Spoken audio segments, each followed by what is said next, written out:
debemos tener equilibrio en las cosas que son buenas. Por ejemplo, tengo que tener un equilibrio entre el ocio y el trabajo, porque si tengo demasiado ocio o demasiado trabajo no viviré. Tengo que tener un equilibrio entre el aspecto intelectual y el aspecto físico. Hablabas de la importancia del gimnasio cuando Soy muy veníamos aquí. emocional. El emocional. Lo emocional, ¿verdad? Si no, se crea un desajuste, que aprendí utilizando el método CIS contigo. Si no está equilibrado, se crea un desajuste. Si tienes un lado emocional muy desarrollado, pero el lado físico no lo está, se crea un desajuste. En estas cosas del bien, debemos tener equilibrio. Eso es todo. Ahora, cuando entra en el territorio del mal, del llamado otro lado, no tengo que tener equilibrio. Tengo que ser radical. Amigo, Hablemos de creyentes, crédulos. ¿cuál es la diferencia entre creyente y crédulo? Bueno, déjame darte la fuente aquí para no robarle la idea a nadie. La primera persona que vi haciendo este juego de palabras, lo vi, no, lo leí, fue Machado de Asís. Fue Machado de Asís. Porque Machado de Asís tiene un personaje, Rubião, en Quincas Borba. Y Rubião es descrito como más crédulo que creyente. Cuando leí Machado de Asís, recordando que Machado de Asís era un escéptico, me llamó la atención. Y también tenemos que aprender de los escépticos, de los que no tienen fe, porque a veces se aprende de ellos aunque no se esté de acuerdo. Así que me di cuenta de que muchas veces en la iglesia, por comodidad fuera de una zona de confort, nos quedamos en el reino de la credulidad. Le damos a esta credulidad una etiqueta de pie. Recuerda, es más que una etiqueta que hace una hoja de ruta, y vendemos esta credulidad allí. Y mucha gente de fuera a veces no ve firme lo que estamos diciendo porque no les estamos transmitiendo una creencia, una fe casada, con apoyo. Hay palabras, Paulo, que hoy han caído en una situación poco elegante y hoy son hasta aburridas de hablar, pero tienen un significado etimológico profundo. Por ejemplo, la palabra fundamentalista. La gente hoy no quiere ser llamada fundamentalista. ¿Qué es hoy un fundamentalista? Es una persona radical. La misma palabra radical, eso es. Inflexible. Inflexible. Tanto fundamentalista como radical. ¿Cuál es la etimología de ambas palabras? Radical es alguien que tiene raíces profundas. Fundamentalista es alguien que tiene una base en lo que habla. No está de acuerdo solo con lo superficial. Es lógico que, reconociendo que las palabras tienen hoy un significado negativo, no las utilice porque, de lo contrario, no estaré comunicando. Pero si me dejo de prejuicios y me fijo solo en la etimología, deberíamos ser radicales en nuestras creencias y fundamentalistas. En otras palabras, deberíamos tener una base para lo que creemos, como los bereberes. Qué interesante, los apóstoles, cuando predicaban a los berianos, ¿berianos? Berians, en el libro de los Hechos de los Apóstoles, era un grupo que Pablo tenía iglesias en varios lugares: Antioquía, Adapsidia, Corinto, Éfeso, etc. Incluso estuvimos allí, y también estaba la ciudad de Berea, y había una comunidad cristiana en Berea. Y ellos cuestionaban. Un líder rebelde diría, esta gente cuestiona demasiado. Los apóstoles vieron esto como algo positivo, y dijeron, miren, elogiamos la actitud de los de Berea, porque todo lo que decimos, ellos van a las Escrituras para averiguar si realmente es verdad. Vaya. Así que creo que los cristianos tienen que tener una fe profunda porque es la única manera en que podrán perdurar. Con raíces, radicales, radicales. No radical en el sentido de intolerante, no radical en el sentido de inflexible, no radical en el sentido de hecho voy a ser un más atrevido. Tenemos un problema en nuestra cultura hoy en día, que la gente quiere nivelar todo a la mediocridad. Tú como entrenador sabes que la mediocridad no es estar por debajo de la media, es estar en la media, y la mediocridad es cómoda, y Dios la condena, y Dios la condena.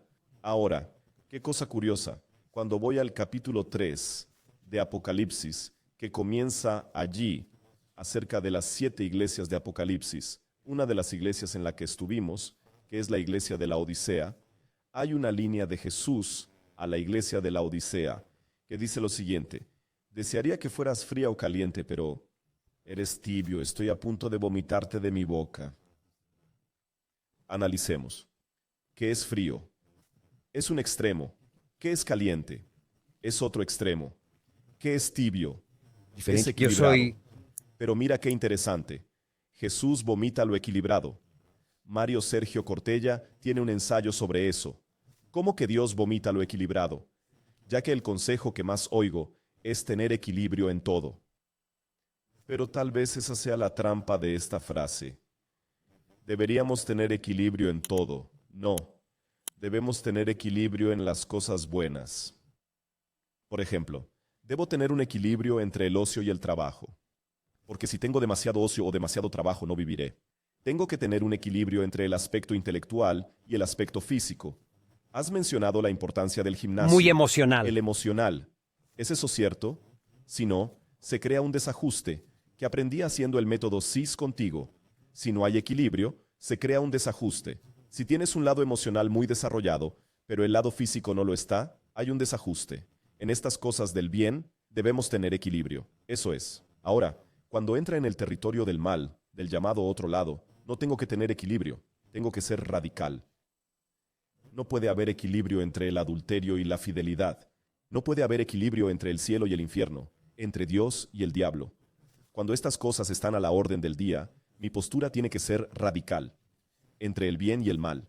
Entre el bien y el mal, radicalismo, no negociabilidad. ¿Es eso correcto? ¿Te das cuenta del peligro? Tenemos que tener equilibrio en todo, no en todo. En las cosas buenas. En otras, no tendré equilibrio. Seré radical. Tengo un poco de interpretación. Cuando veo que se habla en las iglesias y demás, es que sí debe ser frío. O ser caliente, pero no seas tibio. Tibio para mí está en la mediocridad y solo en ella. Así que sé malo en lo que haces, porque el que es malo en lo que hace va a tener problemas. Y esos problemas lo van a movilizar y va a tener que cambiar. Porque no se puede hacer aprendizaje, va a haber cambio, va a haber exigencias. Así que tranquilo, porque vas a ser empujado a ser bueno, muy bueno. Sé muy bueno y todo irá bien. Eso es lo que quiero de ti. Vida abundante. Ahora no seas mediocre, porque el mediocre es cómodo, está en la zona de confort, pasa toda su vida en la mediocridad. No puedes pasar toda tu vida en una zona de total incomodidad, la zona fría. No soportas el frío, buscarás un lugar cálido. Ahora, cálido. El mediocre. Pasa toda su vida siendo un padre mediocre, una madre mediocre, un hijo mediocre, un profesional mediocre. Es un lugar de comodidad, una zona de confort. Dios dice, sé frío, porque serás empujado a ser cálido. Sé cálido. Eso es lo que quiero de ti. Ahora no seas tibio, porque ese lugar es peligroso, es anestesiante, es seductor y puede atraparte para el resto de tu vida. Diferente. Y así es, una aplicación más. Jesús dijo que la palabra de Dios es como un cofre. Jesús lo dijo así. Todo verdadero escriba, en el reino de los cielos, es como un padre de familia que abre un cofre y siempre está sacando cosas nuevas y viejas.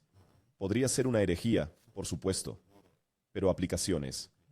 Ahora bien, el gran problema de la mediocridad es que es mayoritaria. Cuando digo que la mediocridad es ser la media, no es en el sentido de conseguir el mínimo para aprobar, no. Es ser promedio, porque cuando tomas una estadística, si sacaste 10, si sacaste algo, eso es el promedio. La media es muy peligrosa, precisamente por lo que has dicho. Si estás en una situación que exige crecimiento, bien, pero cuando están en la media, usted, conoces la historia de la vaca que se desperdicia. Inflexible, lo sé, pero creo que debes tener otro. Yo también te conozco, No, pero sé que debes tener ni una siquiera historia es más tan teológica sobre la... porque esta conocida historia es una historia de una familia que era promedio, porque no se morían de hambre, pero tampoco tenían abundancia. Eran promedio y tenían una pequeña vaca, un gerbo que daba la leche allí, tomaba la leche, la mujer hacía un poco de queso para los niños, todo eso. Y había un grupo de estudiantes que se especializaban en economía, en alguna materia allí. Y el profesor dijo, miren, para que ustedes aprueben la materia y se gradúen, ya tenían trabajo, estaban esperando, todo eso, ustedes van a tener que ir allá y pasar un fin de semana con esta familia para evaluarlos.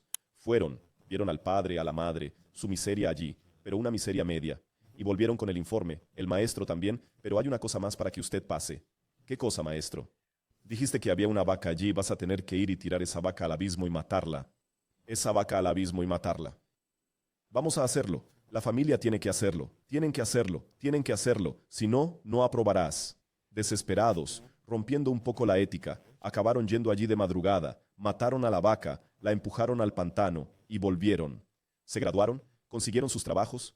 Años después, uno de ellos tuvo remordimientos de conciencia, soñó con aquella familia, dijo, la familia ya era desgraciada, he acabado con ellos, voy a volver allí. Recompénsalos, recompénselos, pídales perdón. Cuando llegó, qué sorpresa. Aquella choza destartalada era ahora una enorme empresa lechera. Empresa lechera, ganado maravilloso. ¿Lo entendió? Preguntó. Escucha, este es tu hombre. Ahora está muerto, pero su hijo está aquí. Si quieres hablar, es el director. Él fue allí. Cuando vio esa hermosa habitación, dijo, muy bien, ¿quieres hablar conmigo? ¿El tuyo, fulano? Me llamo fulano, estuve aquí hace tiempo, pero tu padre, mi padre murió y todo. Mis hermanos siguen aquí. Pero, ¿y esa casa? Ah, es verdad, aquí todo es nuestro. ¿Estuviste aquí? Te recuerdo, yo era un niño. Viniste aquí con otros jóvenes, estudiantes serios, ¿verdad? Sí, pero eras muy pobre. ¿Qué pasó? Teníamos una vaquita. Dijo, le sacábamos leche, hacíamos un poco de queso y nos lo comíamos todos los días. Tenía sobras, Si nos cambio sobraba, por arroz, lo cambiábamos frijoles por y arroz, arroz. frijoles o una prendita. Un día, la vaca apareció muerta. ¿Qué vamos Mi a hacer madre y ahora? padre Vaca se volvieron volvieron locos. ¿Qué locos. hacer? Busquemos la manera. Entonces lo cogieron y compraron algo, empezaron a plantar arbustos para vender a sus vecinos que tenían ganado, y empezó a crecer, crecer, crecer, crecer. Y hoy tenemos todo esto. En otras palabras, a veces en la vida hay que matar a la vaca que nos atrapa en la mediocridad. No era una familia miserable. Tenían que comer, pero podían ser mejores. Solo necesitaban matar a la vaca de la mediocridad. Cuento esta historia, solo que la he idealizado. Y dura 30 minutos. Cuento esta historia durante 30 minutos en el método CIS. Pero no puedo hacerlo aquí como en Sao Lo Paulo. he romantizado, lo he detallado, los personajes son los mismos. Son los mismos personajes viviendo una historia. Cuento esa historia y trabajo el método CIS, la zona de confort. Porque quien está en la zona de confort vive en la mediocridad. Y la mediocridad es algo anestesiante, sutil, agradable, pero destructivo. Suelo decir que las zonas de confort dentro de esta mediocridad son mentiras con fecha de caducidad. Esta zona de confort es una gran mentira con fecha de caducidad y un día va a explotar y no sabes cuándo la mediocridad te va a matar. No sabes cuándo la mediocridad va a destruir tu matrimonio porque aceptaste tener un matrimonio mediocre. No sabes cuándo la mediocridad va a destruir a tus hijos porque aceptaste ser un padre mediocre. No sabes cuándo la mediocridad va a destruir tu empresa. ¿Sabes? Es silencioso, ¿no? Es silenciosa y se acerca sigilosamente, como Satanás se acerca sigilosamente, sin previo aviso. Y lo siguiente que sabes, la gente está diciendo, de repente mi matrimonio ha terminado, de repente mi empresa quebró, de repente mis hijos se perdieron en las drogas, en la vida, no hubo nada repentino, nada fue repentino, fue la mediocridad que aceptaste. Eso te llevó al infierno. Exactamente, y la Biblia está llena de historias como esta. Es precisamente para sacarnos de nuestra zona de confort que Dios nos manda a hacer cosas que Él pudo. ¿Quieres un ejemplo? ¿Qué nos pide Dios que recemos unos por otros si Él lo sabe todo? ¿Qué nos pide Dios que hagamos para predicar el Evangelio? Si Él pudiera hacerlo en una fracción de segundo, está en la memoria. Exacto. ¿Por qué Dios añadió dopamina? Para sacarnos de nuestra zona de confort. Si no tuvieras dopamina, si no tuvieras hierba, estaríamos estancados. En otras palabras, por eso nos creó seres humanos, y no piedra. Piedra, realmente, piedra. No evoluciona, la piedra no se desarrolla, la piedra es piedra. Pasa miles de años, incluso puede fragmentarse, pero está ahí, pero tampoco tiene voluntad, no tiene nada. El ser humano no. Fuimos diseñados para algo más grande, y si no cumplimos con eso, tendremos problemas. Vaya. Creo que una de las mayores ganancias que he tenido es sentirme como un hijo amado de Dios, reconectar con Dios. Porque Dios es el que sabe quiénes somos realmente, que es muy parecido a lo que dice Camila. Después de que hice esto, tuve que traer todo mi ecosistema para acá. Mis ingresos son mejores de lo que eran. Creo que mi gratitud aquí es por lo mucho que fui amada y acogida, por cómo me sentí aquí. Es una forma de devolver todo el cariño y todas las condiciones que he tenido en este maravilloso equipo. Es gratitud a Paulo, Camila, Julia y a todos ustedes que participan de este evento. Mi gratitud es eterna.